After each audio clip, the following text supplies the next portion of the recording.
Alright guys, today we are doing two-step inequalities. So this is super similar to solving two-step equations. The only difference is that it's an inequality. Alright, so let's go ahead and go to these notes. So at the top, again, is kind of our, play-by-play. It's going to include, adding, subtracting, multiply, dividing, the usual. And then keep in mind the important stuff. When you multiply or divide by a negative, you have to flip that inequality. Okay, so let's go to example number 1. And you can see in this area over here, it's kind of giving a play-by-play of how we're going to isolate this variable. So in our first step, remember, we got to move over that 1.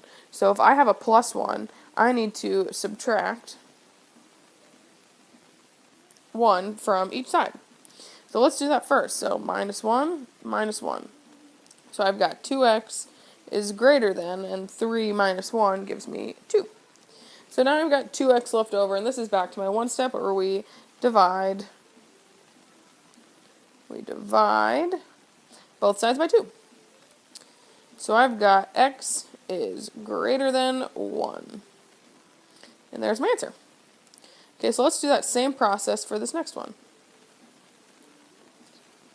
Alright, so remember the first step, we have to get rid of that negative 4. So we need to add 4 on both sides. So plus 4, plus 4.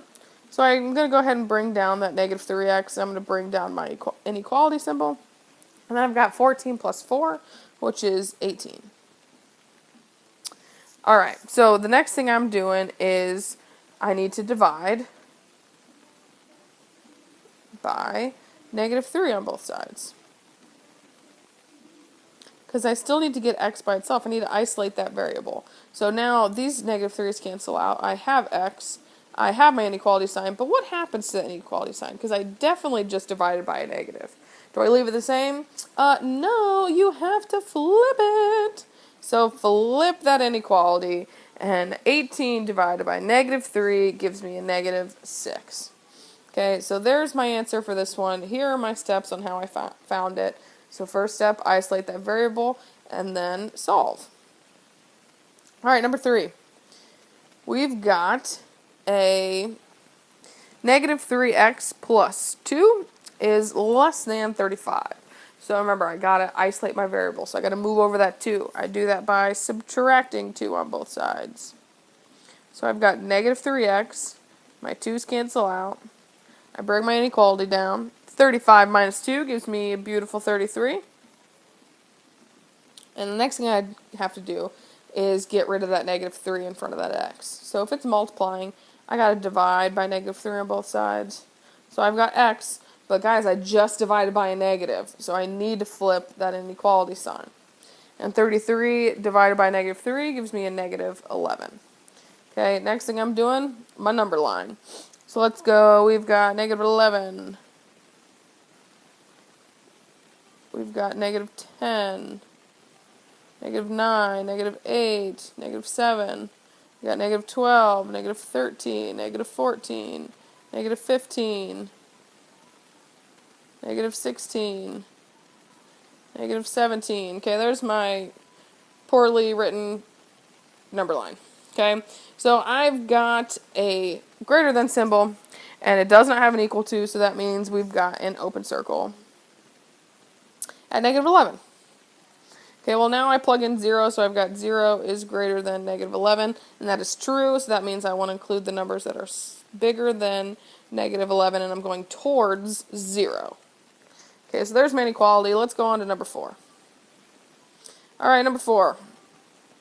We've got 2x plus 7 is less than 5, so I got to get rid of that 7, so I subtract 7 on both sides. Bring down that 2x, my 7's cancel out. I bring down that inequality, 5 minus 7 gives me a negative 2. And then I have to get rid of that 2 in front. So I divide by 2 on both sides. Got my x. I don't flip my inequality because I divided by a positive. So I have the same inequality sign. And negative 2 divided by 2 gives me a negative 1. Okay, so let's go ahead and fill out our number line. Got 0, 1, 2, 3, 4, 5, negative 1, negative 2, negative 3, negative 4, negative 5. There we go. Beautiful. Remember, we have to label that number line or it does not count. Okay, so now if we graph this number line, we've got a equal to with our inequality, so that means that's a closed circle.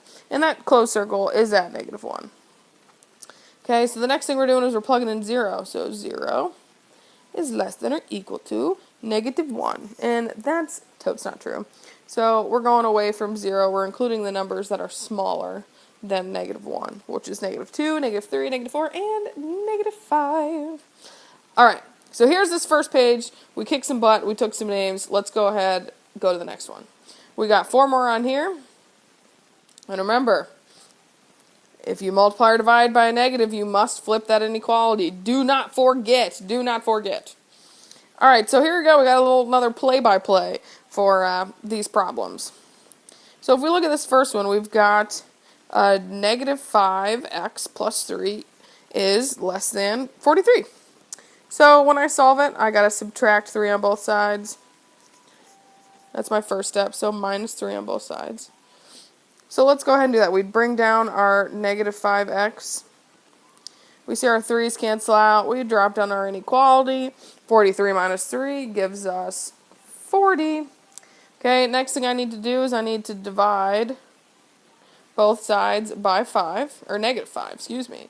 So divide by -5 on both sides, divide by -5. So I've got x left over because these -5's cancel out. And oh snap, I divided by a negative, so I need to flip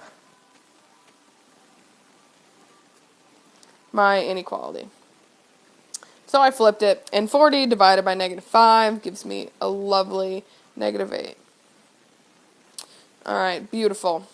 So what I want you guys to do now is I want you to do these next 3 by yourself, and then once you're done, press play, and we can check those answers. So go ahead and pause it, solve those 3, push play, bada bing, bada boom, I bet you get them all right.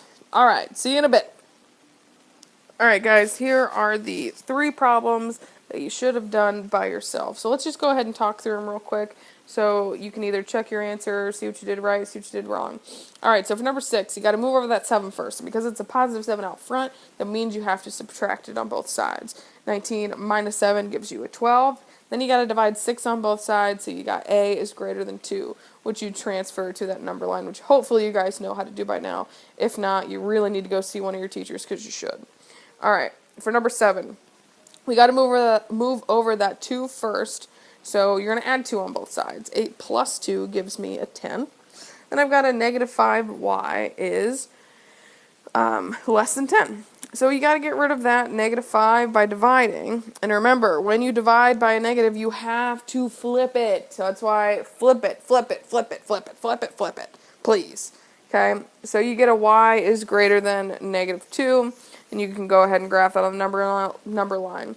Okay, for number 8, this one's a little different, which is why I wanted to see you guys try it on your own first. So the first thing you got to do is move over that -12, and because it's negative, you got to add on both sides. So you add 12. 9 plus 12 gives you a 21. You bring down that 6r, and then you have to divide. So 6r divided by 6 just leaves you with r, but 21 divided by 6 gives you a 3.5. And you can still graph that on your number line. If you want to go by decimals, go for it, or you can know that 3.5 is between 3 and 4. So if you look at my graph, you can see I put my dot literally between 3 and 4, indicating that, hey, that's 3.5, and it's a closed circle because it has that equal to. So you can definitely, either label it with 0.5s or just, put it in between those two for your graphing it. Okay, so here's all the problems we did today, and I think you guys are doing a great job. Keep it up. Keep asking questions. I know you can do it. We did our 5th lesson, and that is awesome. So, see you later. Have a good day. Pampies, do you want to say goodbye? You want to meow? No? Okay, bye.